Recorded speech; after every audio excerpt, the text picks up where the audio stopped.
Hello, I'm Richard Gisbert, and you're at The Listening Post. This week, fear of talking to the media in the Arab world. Has there been a revolutionary change in thinking?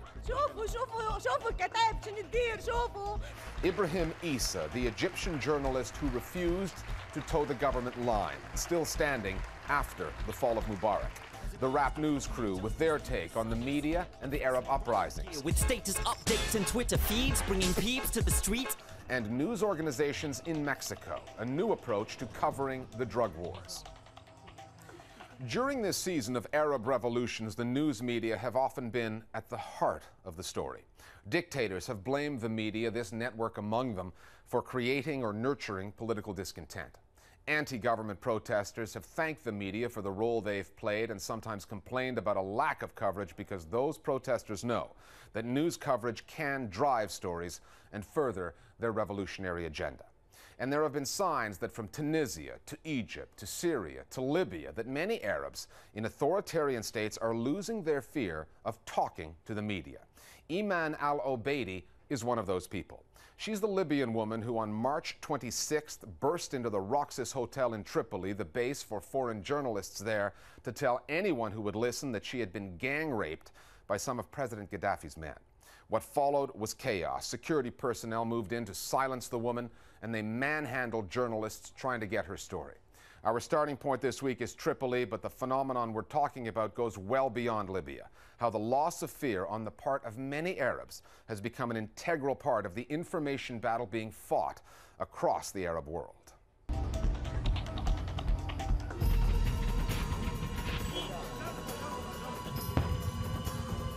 In a country in the midst of a civil war with conflicting and confusing reports from the front lines, this was a much simpler story, but every bit as chilling.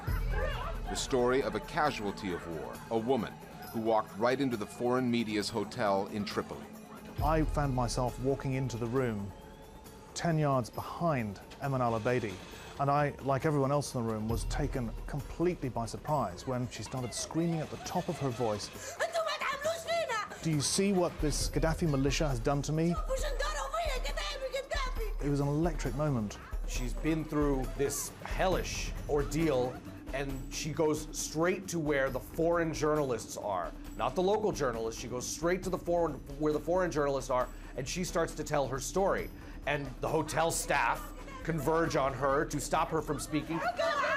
They came across and shouted, "Shut up, be quiet, what on earth, who on earth do you think you are? You're a traitor, you're betraying Gaddafi." But she was still managing to tell us that, first of all, that she had been raped, she said, by as many as 15 men.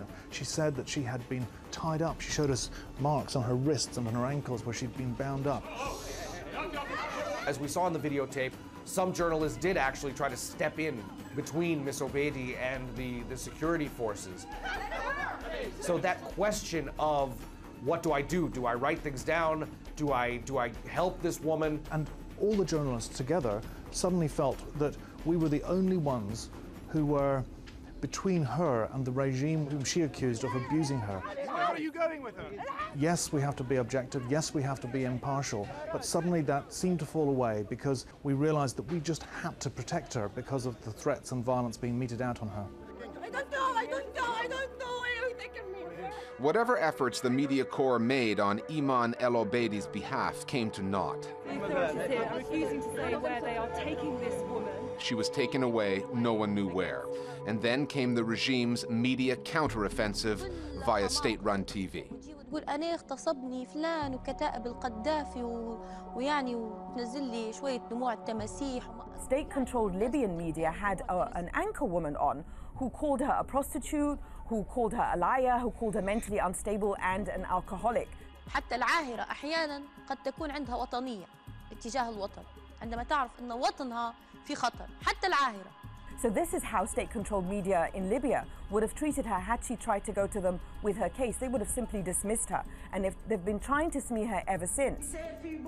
Then came the counter-offensive, delivered by the woman's mother via non-Libyan TV.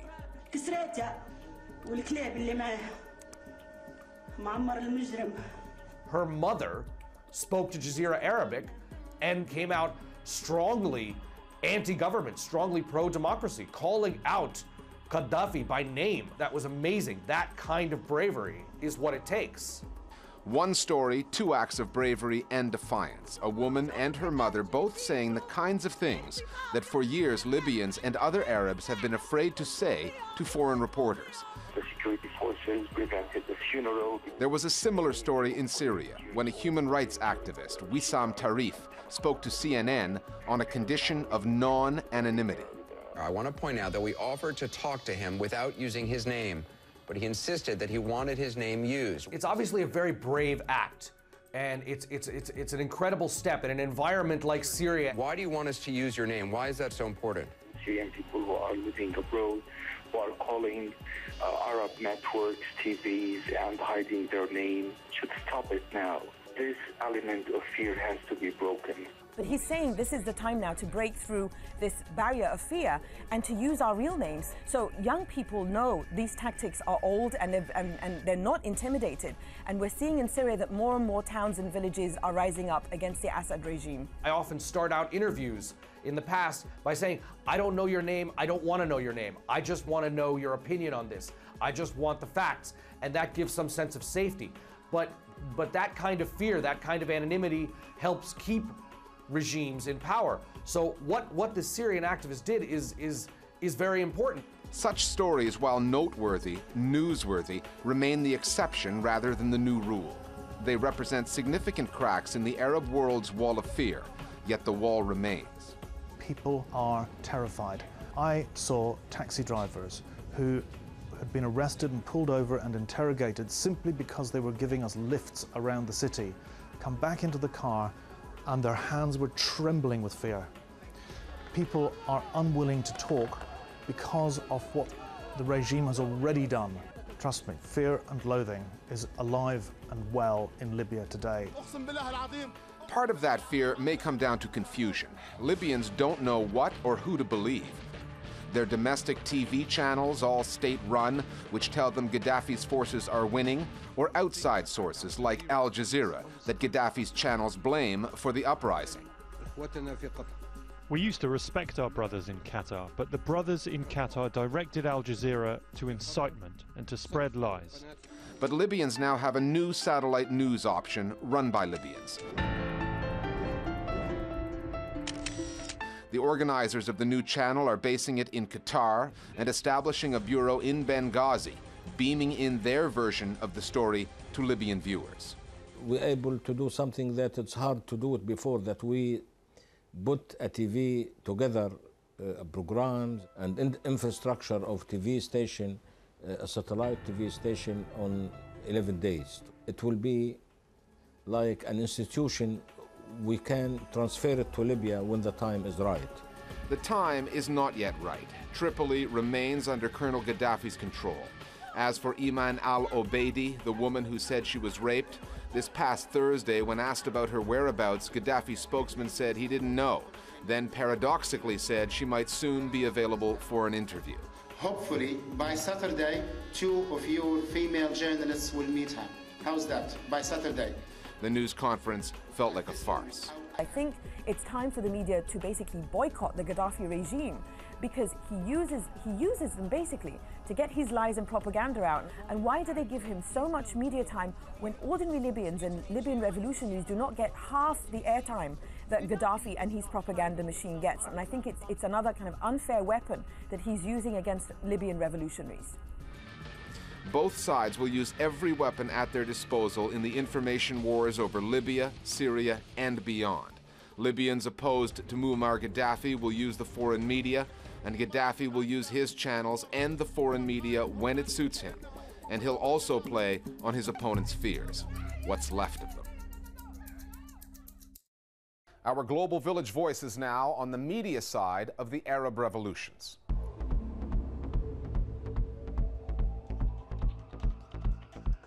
The Gaddafi regime knows how to manipulate the media. And what Iman al-Obeidy did just threw that plan off course. She stopped the government spin cycle. She stopped the propaganda. She said, this is what's happening to me. This is what the regime is doing to me. And you folks, the media has to cover it. Protesters in the Arab world recognise the importance of media coverage, and they're all more or less competing for the same media airspace. What's happening in the Arab world is unprecedented, it's history in the making, and it needs to remain in the focus. The role of the media has been very strong in our revolution here in Sana'a.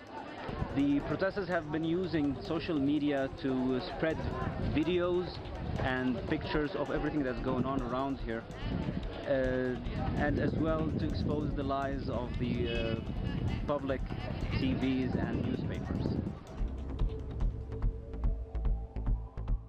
Time now for Listening Post News Bites. More violence in Iraq, and once again, a local journalist has paid with his life. Al Arabiya correspondent Sabah al-Bazi, who regularly worked for CNN and Reuters, was killed while covering what was supposed to be a routine provincial council meeting in Saddam Hussein's hometown of Tikrit. Gunmen wearing suicide vests stormed into the government building and started executing officials before blowing themselves up. In its tribute to the late al-Bazi, Reuters described him as a cheerful and intrepid journalist who died while trying, as always, to get the news and tell it. Al-Bazi was one of 56 reported fatalities on what has been called the bloodiest day that Iraq has seen in months. More than 10 years after the murder of a journalist in Ukraine, an investigation has finally been opened targeting the country's former president, Leonid Kuchma. Georgy Gongadze, known for his online reporting, was investigating corruption within the Ukrainian government led by Kuchma when he disappeared in September of 2000. Months later, his body was discovered decapitated. That triggered widespread anti-government protests. Mr. Kuchma launched what many called a sloppy investigation into the murder that did not end in a conviction. It was only when his successor, Viktor Yushchenko, came into office in 2005 that 3 senior policemen were convicted. But Mr. Gongadze's widow has claimed that there were political masterminds behind the killing, and Aidan White of the International Federation of Journalists has welcomed the investigation into Mr. Kuchma, saying, "We have always said that evidence implicating the former president and his government had to be taken seriously. Now there is a real opportunity to confront impunity and hold the masterminds of Gongadze's murder to account." The Mexican news media are dealing with an ongoing crisis. That's how to report on the country's drug war. So they've come up with a new set of unique guidelines. 40 media groups representing more than 700 television networks, newspapers, and radio stations met in Mexico City to hammer out the new approach. The signatories agreed the media should stop publishing gruesome images of drug-related killings, stop glorifying drug traffickers, broadcasting cartel propaganda, or jeopardizing government action against organized crime through their reporting. There was also a promise for joint action to protect journalists covering the drug wars. There have been 22 confirmed cases of journalist murders since 2006, and many more reporters have gone missing. For diplomats, tit-for-tat expulsions can be an occupational hazard. Here's a case of a couple of journalists getting caught up in a diplomatic squabble between Iran and France. First, the Iranian authorities expelled Jay Deshmouk, the Agence France Presse bureau chief in Tehran. Deshmouk was one of 15 journalists deported following their coverage of a political protest in the Iranian capital, although Iran provided no official reason for those deportations. France then gave Tehran a taste of its own medicine when it expelled Kamran Najafzadeh, a reporter for IRIB, Iran's state-run broadcaster. An Iranian presidential advisor criticized the French for that decision, saying it would undermine media cooperation between the countries, a comment which sounded slightly behind the curve. Here at the Listening Post, dissident Egyptian journalist Ibrahim Issa was on our radar long before the popular uprising that toppled President Hosni Mubarak. Issa's an uncompromising journalist, and that, until recently, was not a good career strategy in Egypt. His CV includes stints at no fewer than 10 newspapers the Mubarak regime shut down over the years, and just prior to last November's bogus parliamentary elections, Issa was fired from his editor's job at an opposition newspaper, Al-Dastur. He's now starting up a new paper, an alternative voice, which he calls the original Al-Dastur. Ibrahim Issa was in London recently being honored for his work. We took the opportunity to talk to him about journalism in post-revolutionary Egypt, what has changed in the media there, what hasn't but should, and the continuing and critical role that Egyptian bloggers are playing to ensure that the political changes they took to the streets to achieve actually occur. Ibrahim Issa, thank you for joining us and welcome to the program. Welcome, Mitchell. The last time we reported on your personal story was just before the election when you were fired from Al Dastour. We did that story. We talked about the lack of press freedom that existed in Egypt, but I'm guessing that you're in a slightly better mood these days than you were then. The whole of Egypt is feeling better, Richard. The whole of Egypt is different today. There is no doubt that I, with every other journalist who wants to work for a free press, is feeling better. I believe that the Egyptian press is about to enter a new phase. It's true I haven't published my new newspaper yet, but it seems it's going to happen. It seems there will be a lot of beautiful things will happen for the free press in Egypt. Revolutionaries are not known for their patience, and a lot of the political reporting we've seen from Egypt is that change isn't coming fast enough. Focusing on the media for a moment, let's talk about the output that we're seeing in Egyptian media space, starting with state-run television or private television channels. How different do they look and they sound today compared to during the Mubarak era? There are two types of media in Egypt. There is state media, which has moved from being a media for mobilizing the masses, sycophantic, loyalist media. Suddenly this media is now expected to be the media of the revolution and express the views of the revolutionaries. This is something that can't happen overnight. It cannot happen by simply changing the headlines or by allocating more space for photos showing the revolutionaries screaming, as if this was evidence of their loyalty to the revolution. The private media has the same kind of problems, of course. We are not talking about independent media. We are talking about private media. Private media in Egypt is owned by businessmen. Most of them, if not all of them, are linked in one way or another to the state. Hence, there is confusion. Private media has always tried to fly just below the radar. Most of the time, they publish half-truths with half of the language. So, perhaps it's already in its media DNA. This infatuation with half-truths. Now it's faced with the huge task to say the whole truth. But the whole truth may harm the interests of businessmen and the lobbies that own the private media. Therefore, we are facing a crisis for the two types of media. Ibrahim Issa's drive for press freedom in Egypt has not gone unnoticed. He was recently honored at the Index on Censorship's Freedom of Expression Awards held in London.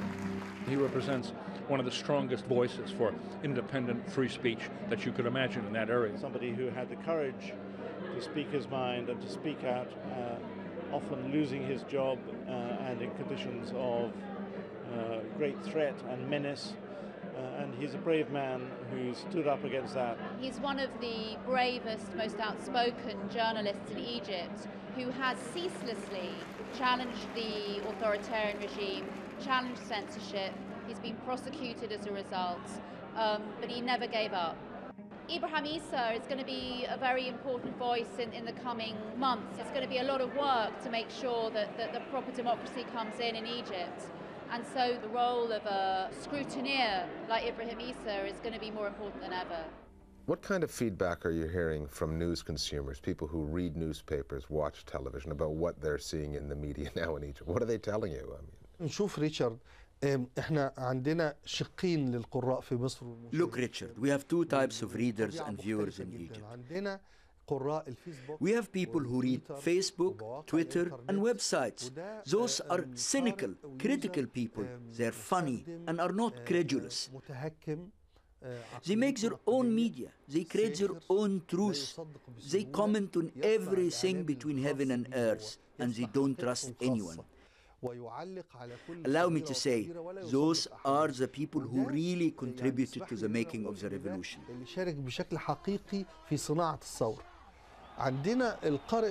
On the other hand, we have people who read state-owned newspapers and watch television. Those people, like all television viewers around the world, have the gift of mental laziness. They don't have the chance to conduct dialogue with what they see on television. Most of these people didn't go to Tahrir Square. These are the people who accepted the minimum. I'm wondering what the bloggers in Egypt are doing to make sure that the revolution that they helped spark actually delivers them with the results that the people in the streets wanted. The biggest thing that the Egyptian bloggers are doing today is to name and shame. They name and expose those who attacked the revolution and those trying to abort the revolution. They constantly raise the ceiling of demands. The Egyptian bloggers are extremely uncompromising, and they will play an important role in what happens next. Add to that, they also pursue anyone in the government or outside it, a broadcaster or a writer, who stands up against the revolution or tries to stab it in the back.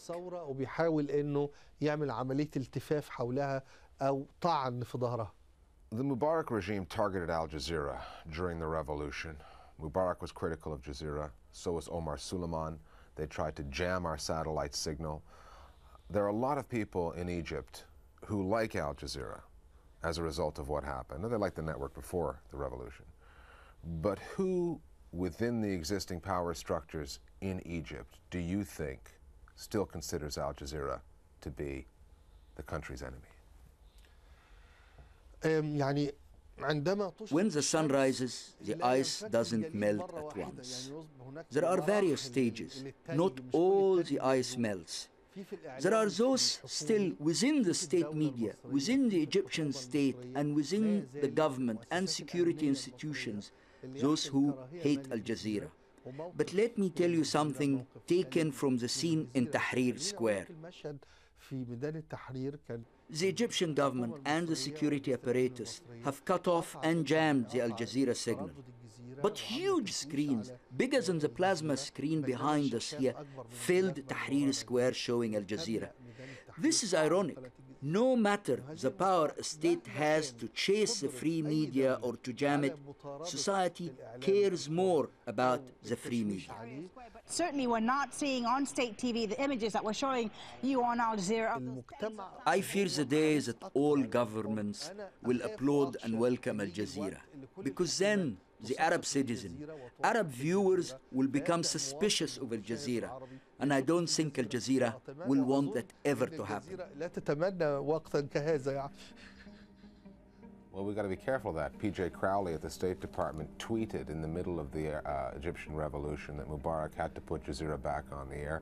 And Hillary Clinton recently said that Al Jazeera is delivering real news, and that's why people are watching it. So we're we're obviously in big trouble. Ibrahim Issa, you're good with it. Thank you very much for talking to us. Thank you. Welcome. Finally, we featured the work of Robert Foster and the Rap News crew a few times here on The Listening Post. The Australia-based team produces some biting videos on politics and the media. This week's offering looks at the uprisings in the Arab world, the way the U.S. media focus on them, even though there has been another political revolt of sorts occurring on American soil. The governor of the state of Wisconsin is out to marginalize public sector unions there, take away their right to collective bargaining. And that's brought some people out onto the streets of the state capital, Madison. We've only got time to show you part of this Rap News riff as our web video of the week, but we've posted the rest of it on our Facebook page if you want to see more. We'll see you next time at The Listening Post. We are in an information war, and we are losing that war. This is Robert Foster for Rap News once again, and what an eventful past few months it's been. Dictatorships being shaken in Tunisia, Egypt, Algeria, Bahrain, and now in Libya. And in media, an army of indie pioneers has emerged to pwn injustice through the cybersphere. Facing riot gear with status updates and Twitter feeds, bringing peeps to the street in corrupt state. And while the West stands by and applauds the protest, posing as the model of freedom for the rest, the world asks, where will the revolution begin next? Wait, it's our reporter John Pilger live from the Middle West. That's correct, Robert. I'm here in Wisconsin, where teachers and workers have started revolting. In the depths of this dark, corporatist kingdom, people have finally dared to utter the word freedom. I'm deep in, embedded in the midst of them, witnessing the rise of the American citizen. Thanks for this news, John. So how will the world receive it? Let's cross live to Egypt first and speak with the fearless Asma Mahfouz, whose vlogs filled Tahrir Square with activist youth. Hello to you on the channel Rap News. Sure, the American people have suffered abuse and must choose if be slaves of tyrannical crooks or Join us in the race into the modern era by taking up arms with Facebook and Twitter.